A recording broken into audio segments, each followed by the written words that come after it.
मैं साथियों इसके बाद में आता हूं, जो कैबिनेट में नहीं था फैसला, लेकिन आपकी जानकारी के लिए रखना चाहता हूं।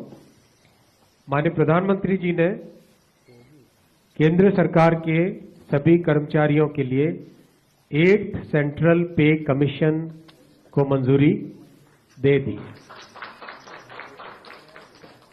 8th सेंट्रल पे कमीशन आप सब जानते हैं 1947 से अब तक 7 पे कमीशन हुए हैं, और प्रधानमंत्री जी ने एक रेगुलर रिदम के साथ पे कमीशन बनाने का जो एक संकल्प लिया है, उसके हिसाब से 2016 में लास्ट पे कमीशन 7th पे कमीशन स्टार्ट हुआ था, तो 2026 में इसका टर्म कंप्लीट होता है।